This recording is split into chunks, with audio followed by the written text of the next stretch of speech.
नमस्कार, सिटी समाचार में आपका हार्दिक स्वागत है। सबसे पहले एक नजर आज की सुर्खियों पर।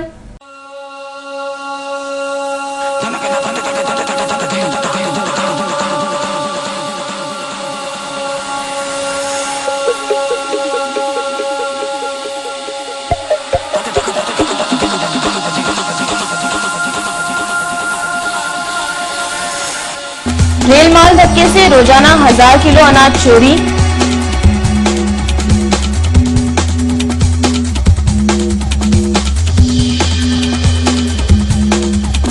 डॉक्टर मापारी के घर से 7.5 लाख का सोना गायब।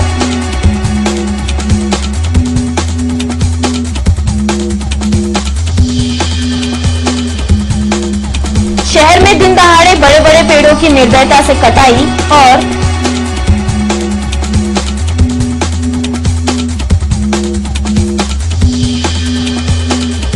इस साल फिर महंगे हैं मंगलकर्ता विघ्नहर्ता श्री गणेश।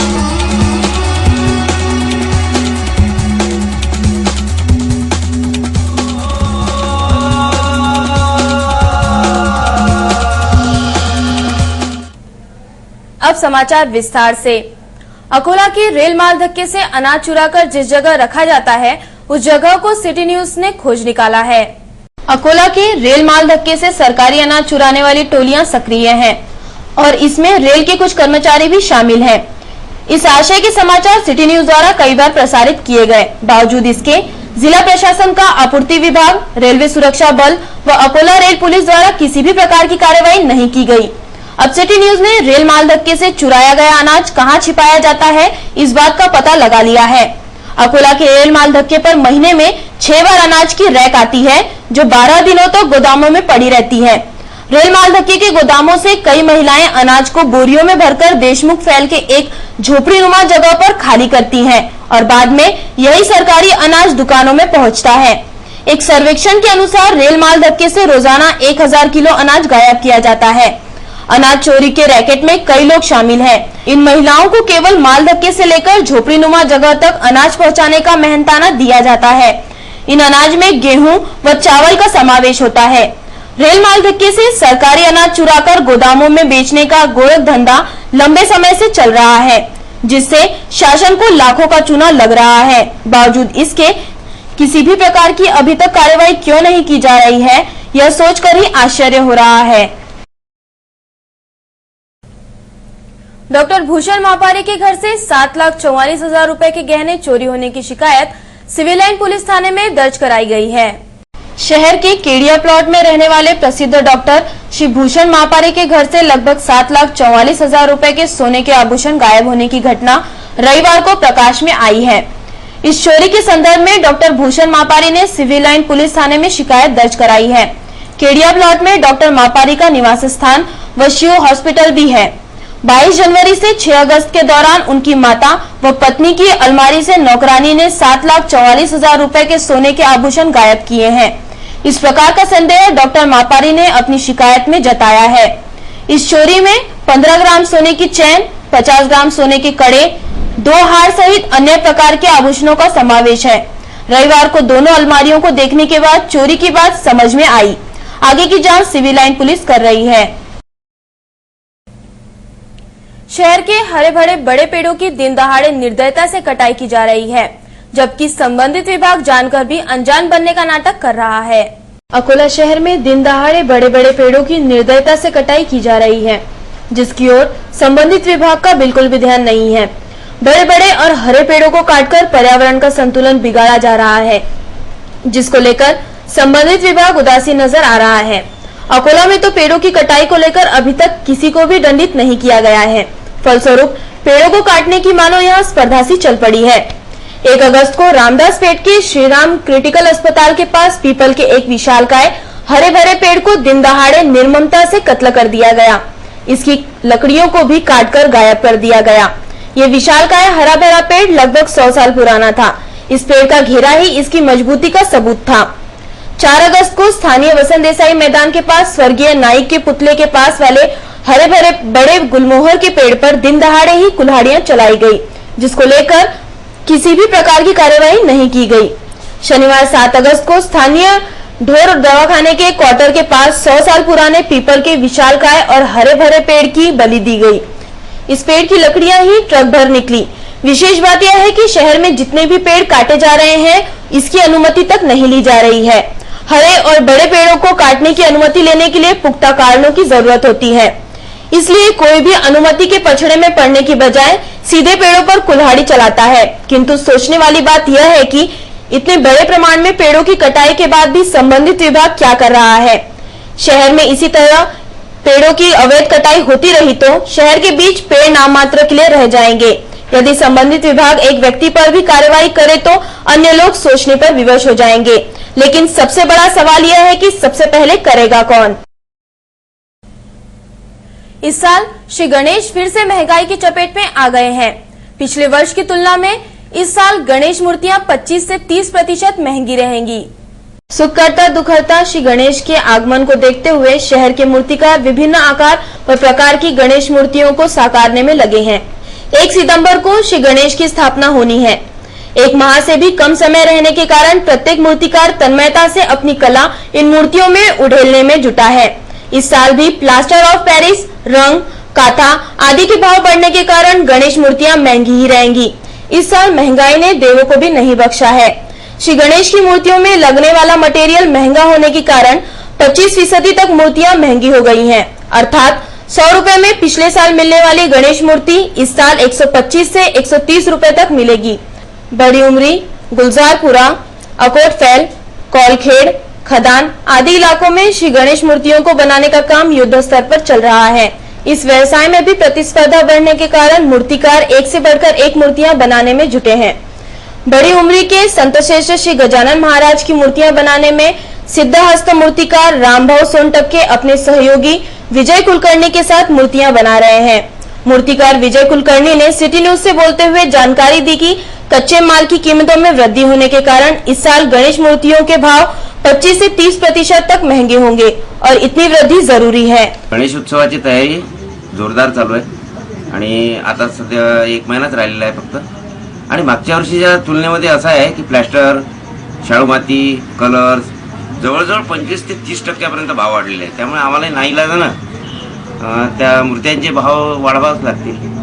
आम्हालाही परवडलं पाहिजे आणि कस्टमरला सुद्धा परवडलं पाहिजे। त्या हिशोबाने आम्ही कमीत कमी किमतीमध्ये देऊ आणि सर्वात उत्तमोत्तम कलर आणि सर्व सामग्री जी आमची आहे ती सर्वात चांगल्या कंपनीची आम्ही वापरून राहिलो आहे। बोरगांव मंजू पुलिस द्वारा अहिल्या देवी होलकर के साथ शिवलिंग को हटाने के कारण लोगों में नाराजगी व्याप्त हो गई है।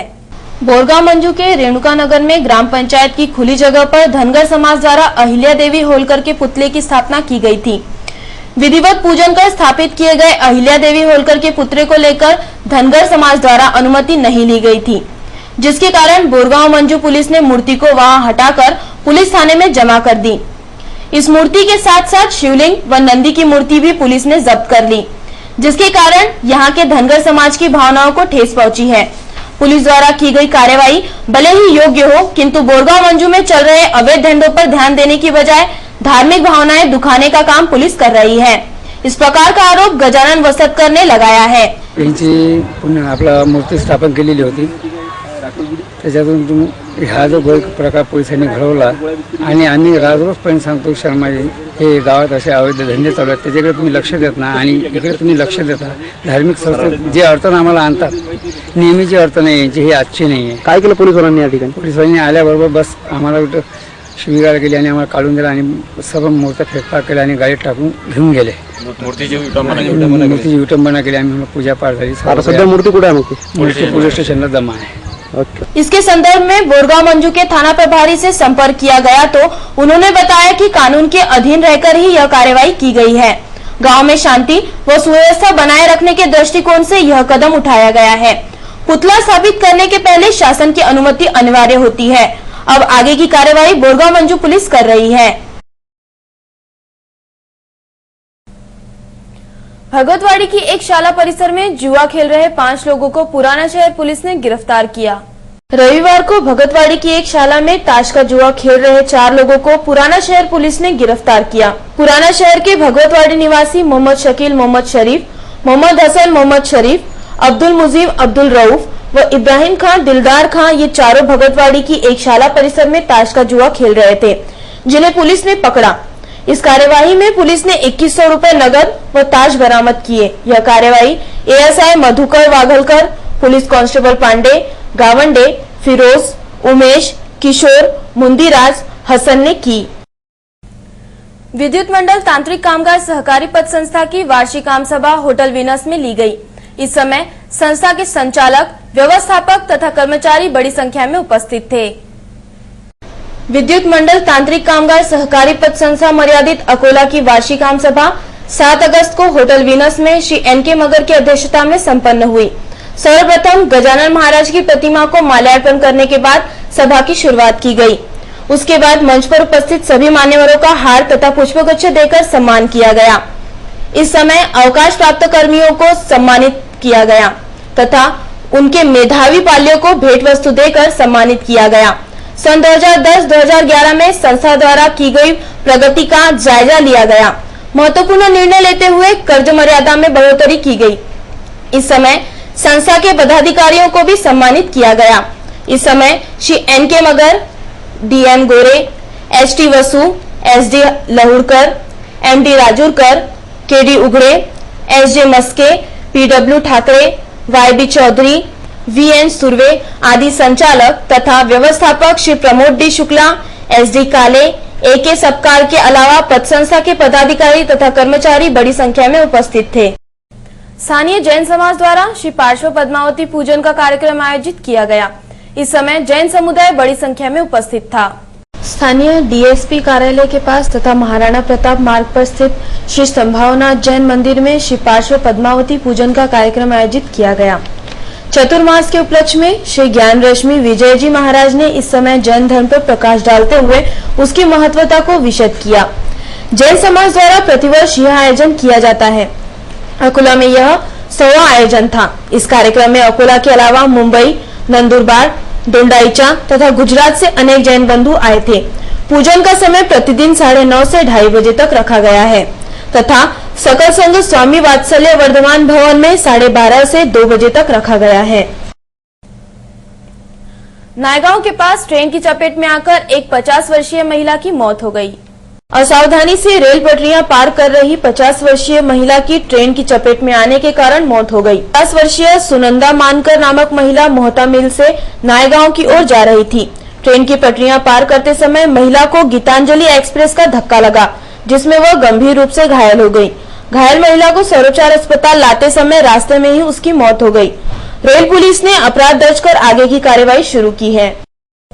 प्रेमलता ओक हॉल के सामने ऑटो में बैठकर कुछ युवक ताश का जुआ खेल रहे थे। पुलिस ने सभी को गिरफ्तार कर लिया है। प्रेमलता ओक हॉल के सामने एक ऑटो में चल रहे ताश के जुआ अड्डे पर एंटी गुंडा स्क्वाड तथा पुलिस अधीक्षक ने विशेष दस्ते छापा मारकर आरोपियों को गिरफ्तार किया। इन आरोपियों के पास से एक ऑटो, 3 मोटरसाइकिल सहित नगद 1500 रुपए जब्त किए गए।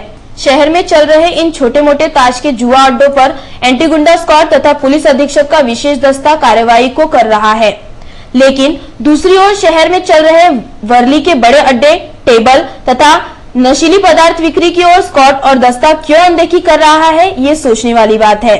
शहर में अकोटफैल, जूना शहर, अनिकट, खदान, शिवसेना वसाहत में बड़े पैमाने पर वर्ली के अड्डे शुरू होने की जानकारी प्राप्त हुई है, फिर भी वहां कार्यवाही नहीं होती, ये सोचने वाली बात है।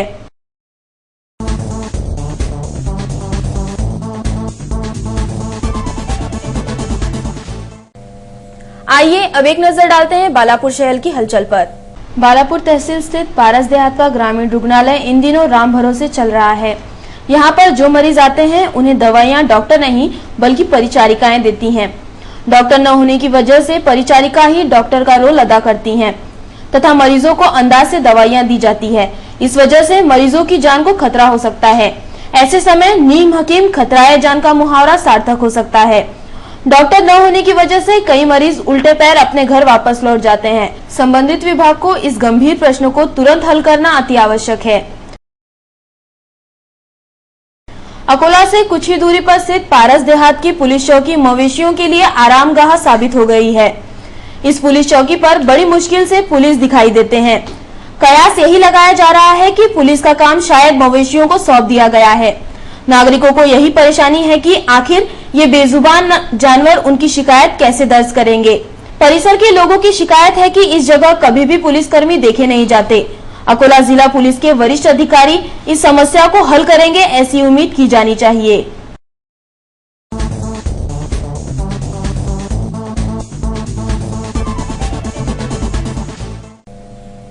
आइए अब डालते हैं पातुर शहर की गतिविधियों पर एक नजर। पातुर तहसील स्थित सावरखेड़ देहात में नाग पंचमी के अवसर पर हर वर्ष मेला लगता है। यह मेला तकरीबन एक सप्ताह तक चलता है। सावरखेड़ देहात में वर्षों से यह मेला लगता चला आ रहा है। इस मेले में पातुर तथा सावरखेड़ के अलावा गोंधलवाड़ी, कोसगांव, मालराजुरा, दोधाड़ी, उमरवाड़ी तथा मेड़शी के लोग भी बड़ी संख्या में उपस्थित रहते हैं।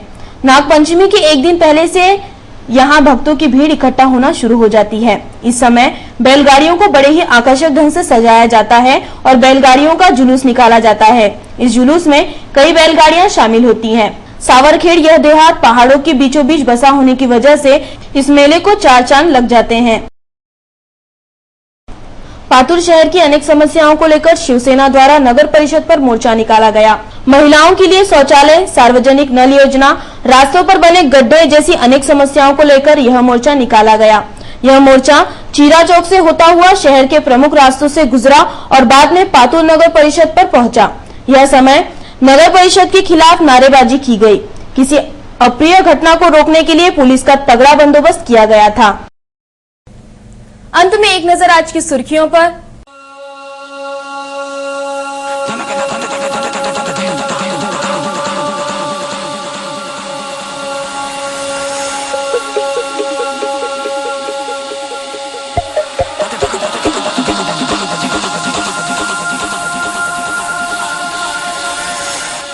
रेल माल धक्के से रोजाना 1000 किलो अनाज चोरी।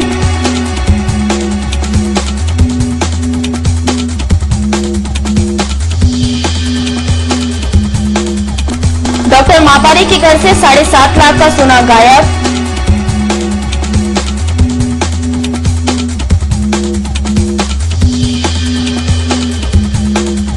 शहर में दिन दहाड़े बड़े बड़े पेड़ों की निर्दयता से कटाई। और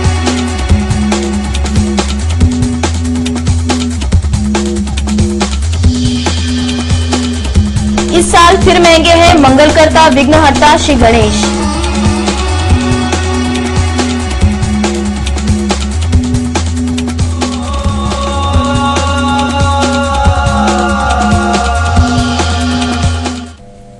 फिर मिलेंगे शहर की ताजा जानकारी तथा महत्वपूर्ण घटनाओं के साथ। नमस्कार।